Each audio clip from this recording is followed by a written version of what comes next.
Ew. Maisley has already fled the hedge, and I hightail it after her. Both of us scream our heads off, running in circles as we try to claw the things from our skin. Once they've attached those tiny hypodermic needle mouths, they're stubborn as all get out. Pluck, Maisley orders me. Pluck. She dances in place, but is settled enough to be pinching each ladybug and yanking it straight out. I follow suit. The suckers are dug in deep, akin to those on a really determined tick. If I get a grip up near the head and pull firmly, slowly, they pop out in a spray of blood. Planting my feet on the ground to steady myself, I mutter, bug by bug, bug by bug, bug by bug. As I pluck away at my arms, my neck, my face, I strip off those shirts and pants, but only a few made it beneath the loose fabric. When I'm largely vermin-free, I go to work on Maisley, who, sleeveless, has the worst of it. Bug by bug by bug. She's trembling all over, and what do you know, so am I. Bug by bug, we chant together. Bug by bug. When all the visible ones are gone, she strips down to her underwear too. My back? Yeah, there's another half dozen there. I'm lightheaded and want to sit down, but I don't stop until every bug's dead and gone. Okay, you're clean, I tell her. You're all clean. We both sunk to the ground, pale and drained, in our bloody skivvies. Parched, I dig in my pack for the water, and I insist she drinks first. I'm sorry, this was my fault. Talking big like I knew what was going in there. I swear, none of them bothered me yesterday. I don't think the game makers want us going through that hedge, Maisley observes. I nod. Message received. How much blood do you think we lost, she asks. I don't know. Maybe a cup or two? A rogue ladybug explodes behind my ear, making me woozier. I pull the 3 beef strips out of the pack and hand them to her. Here, get some iron in your blood. She divides them by half, 50-50. As we eat, she comments, your plan is not sustainable. I look away at her, sawing away at her jerky with her pocket knife and homemade fork. I can't help laughing a bit. No, it certainly is not. My head's too muddled up to come up with a new plan. All I can do is stretch on my back and stare at the perfect azure blue sky. I can't seem to think straight. Me either. She rustles in her pack. Do you like olives? No idea. I've never had one. She holds it out to me. Suck on it for a bit. Get the salt out. There's a pit inside. I place one on my tongue, assessing the smooth skin. The strange, rich taste, tangy and metallic. Not bad. She deposits 2 more in my palm. I savour each one, rolling it around in my mouth, slowly letting my teeth wear it down to the pit. Time passes. Clouds move in and rain begins to fall. The tarps, I cry. We shakily find our feet and unfold our tarps. Reluctant to place them under poisonous trees, we drive branches into the ground to form posts to stretch the tarps out. There's nothing between them and the sky. Almost immediately we get results. The slow trickle runs off into the waiting water jugs below. The rain intensifies and we stand, heads back, washing the blood from our faces and bodies. When we pass for clean, we hold our clothes in the downpour, laundering as best we can. After about 20 minutes, the clouds turn off like somebody twisted the faucet. We dress, letting the thin material dry on our bodies. We pass the water jug between us. Well, if we weren't before, we're bloodkin now, says Maisley. Sure enough, sis. I think I swallowed enough of your blood to qualify. Did you ever want a real sister? I had 2 for a short time. Twins like you and Merrily. They didn't make it. I'm sorry, I didn't know. No reason you should. It was before school and all. A sad look crosses her face. I keep wondering, will Merrily still be a twin after I'm gone? Always, I say without hesitation, imagining Sid watching us. I hope he won't think of himself as an only child. This is going to be hard on her, says Maisley. After the games comes the fallout from the games, spreading out like ripples in a pond when you toss in a rock. Concentric circles of damage, washing over the dead tributes' families, their friends, their neighbours, to the ends of the districts. Those in closest get hit the worst. White liquor and depression, broken families and violence and suicide. We never really recover, just move on the best we can. Sid's still so young, too tender for this world. I worry about my brother too. He comes into the shop sometimes, loves his taffy. Sid, right? I'm touched she knows his name. Remember this detail about him. Yeah, Sid. The cannon sounds twice, startling us. I guess it's too much to hope it's Silka and Marie, I say. I don't know what to hope for. That would only leave us newcomers. And then what? And then what indeed? Another meeting, like you said, in the capital. And if we agree to stay true? More mutts, I say. Another volcanic eruption? Hunger? She rubs her stomach. So, can we go back to the cornucopia and look for food? It's probably a 6-mile hike. Should we try to recover a bit more? What food do we have left? I check the pack. Sardines, olives, and 2 potatoes. We better try for the cornucopia, she says. Truth is, I'm so wiped out. I'd rather sit here and hope for food to drop from the sky, but I owe it to her to try her idea. Besides, the longer the game goes on, the price it becomes to send us anything, and our sponsor donations may be depleted. We pack everything up and head south. We trudge along for a couple of miles before Maisie stops and raises her head. Listen. I strain my ears, but they're still no good as normal, with the blast and all. Things kind of sound muffled and partial, like I've got bits of cotton wool in my ears. I don't hear anything. Shh, she whispers urgently. Over there. She points off to our right, to the west. I cock my head for better reception, and this time I do pick up something. Is that a baby? My brain starts spinning images of ravenous babies designed with superhuman strength crawling around the woods, crying for help, but really looking to swarm us and pick our bones clean as a wishbone with their chubby little fingers. I thought so at first, but there's an animal sound to it, kind of squealing and mewling, like a goat or a kitten. My mind adds horns and fluffy tails to the mutt babies. Let's keep clear. Whatever it is doesn't need our help. An agonised scream echoes through the trees, definitely from a guy. But he does. All of the male couriers are dead, hey Mitch. Maisie loads her blowgun. That's either Hull or Buck. I pull my knife and my axe. Let's go. I ditch my pack in a patch of Katniss mentioned. We take off towards the disturbance. I can't shake the image of those baby mutts from my mind, but I forge ahead, already thinking of protecting my kneecaps. The weird baby noise becomes more distinct and less recognisable, but it's overlaid by some very familiar moans of human pain. Suddenly, Maisie yanks me to the ground, and I'm peering through the bushes down a small slope. About 15 feet away, Buck and Chicory lie writhing on the ground. Long metallic spikes that resemble knitting needles protrude from their flesh. They paw at them with clumsy hands, as if they've got a really bad frostbite, or something's disabled their fingers. I'm trying to make sense of the scene. Does Silka have a weapon that shoots projectiles? Did they run into the pine tree with detachable point needles? Is there an army of wasp mutts with wicked stingers? The mutts so far have come in droves, be it butterflies, bats, squirrels, or ladybugs, so I'm thrown when the lone source of the attack waddles into view.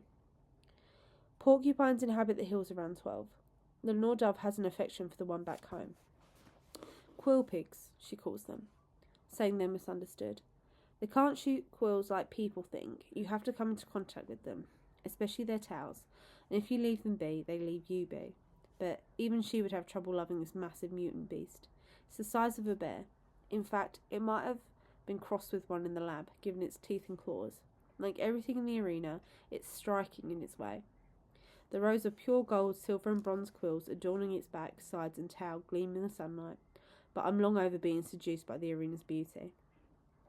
Distorted baby sounds continue to stream from its mouth as it snuffles around the clearing. Hull, who has a half-dozen quills dangling from his swollen face, hollers as he lunges at it with a pitchfork.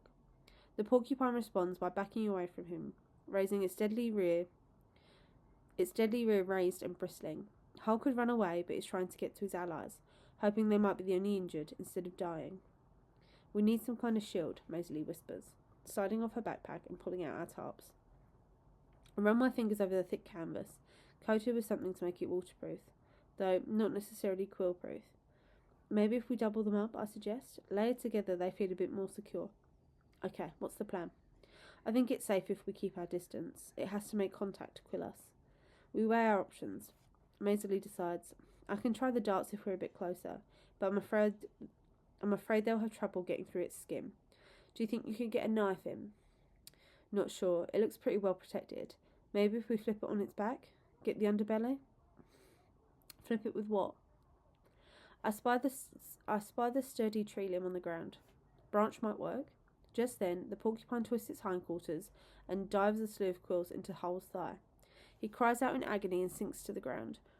I retrieve the branch and start snapping off the smaller shoots to streamline it into a staff. The sound draws the attention of the beast and begins to clatter its teeth together. As it shifts in our direction and approaches, a stench of musk and roses washes over us, making my eyes water. Maisie hoists the double tarp in front of us and we peer over it. I don't have a lot of confidence in this flipping thing, she says, and it's still too far for darts. What about your axe? Can you throw it? With the amount of kindling in the world's required of me, chopping wood for white liquor and laundry, I've messed around with axes plenty. This one's on the long side, and I've never practiced with it, though it's not dissimilar to the one I threw with Regina back in training. I can try, I say, but you better have those darts ready. I shove my knife in my belt and get a double-handed grip on my axe. The way they said was best in the gym. Okay, now. As Maisie lowers the tarp, I drop the axe behind my back and then launch it at the porcupine. It makes one rotation before the blade buries itself in the beast's side. A squeal of pain and indignation rings out. The mutt puts us squarely in line with its butt, but I'm not too worried because we still have 10 feet between us. Then it begins to demonstrate some unusual behaviour, quivering at first, which leads to it shaking like a wet dog. The quills shoot out in a starburst. Maisie barely has time to yank the tarps back up before a dozen pierce them. One sticks the bulb of my nose and another comes within a hair's breadth from my pupil, dangerously close to blinding me. I jerk back and rip the quill from my nose. Tiny bits of my flesh cling to the barbed end, leaving a raw, stinging wound. Still keeping the tarps aloft, Maisie removes the swipe from her cheek with a wince. Once again, you were misinformed. I'm sorry, nothing behaves naturally here.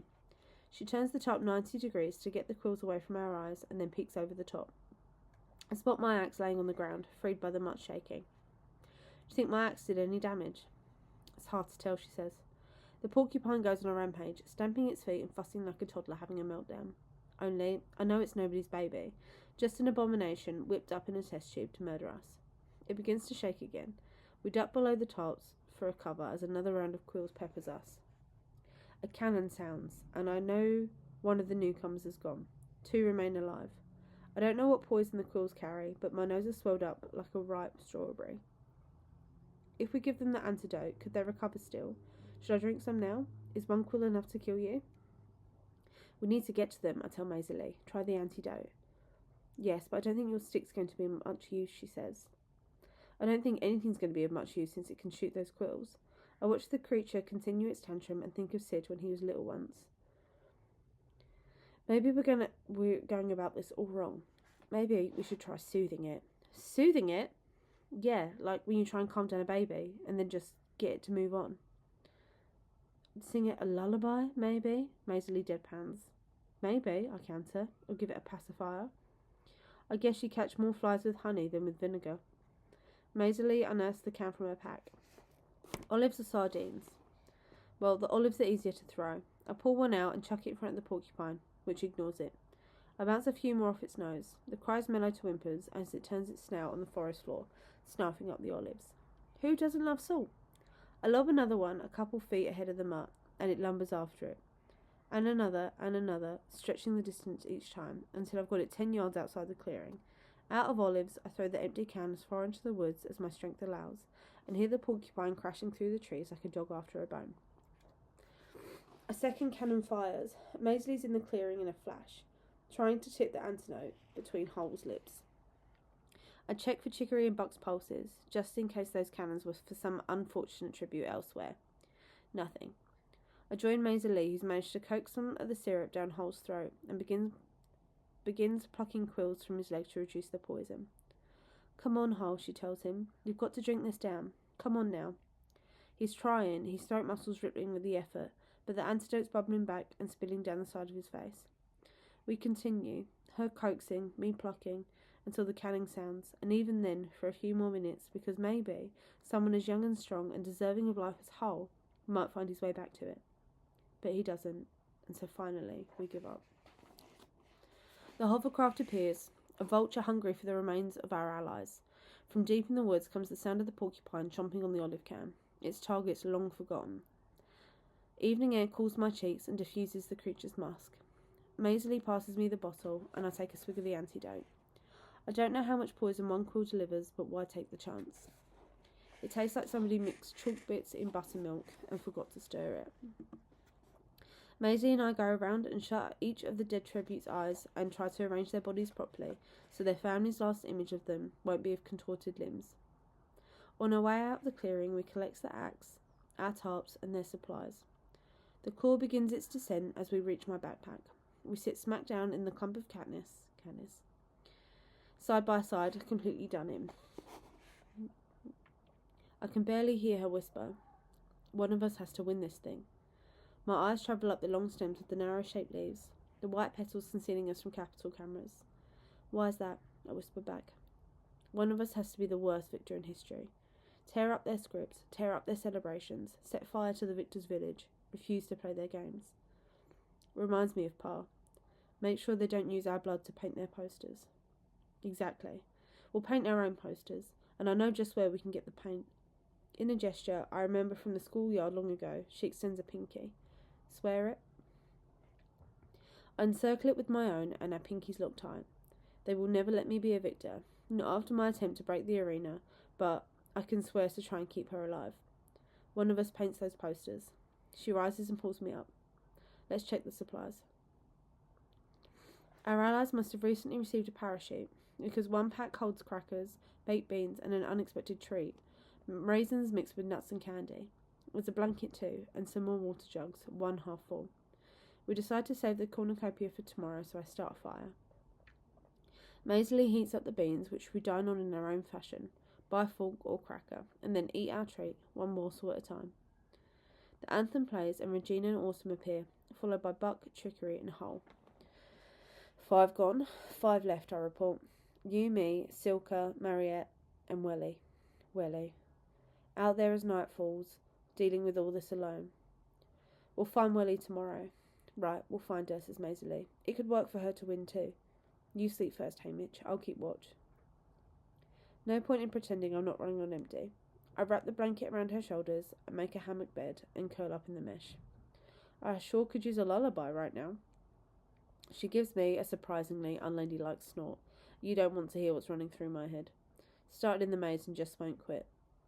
Got an earworm, do you? Well, the only cure for that is to pass it on to someone else. Okay then, you asked for it. She begins to sing in a low voice. Ladybug, ladybug, fly away home. Your house is on fire, your children are gone. All except one who answers to Nan. She's hiding under the frying pan. A grin crosses my face at the silly song from our childhood. Well, I guess I brought that on myself. Good night, sis. I tried to fall asleep, but Maisie's earworm has given me a brainworm. Ladybug, fire, the flint striker. No, the blowtorch, fear, fly away. The pieces spin around in a tornado and then cling together like long-lost lovers. I know exactly how we're getting through that maze.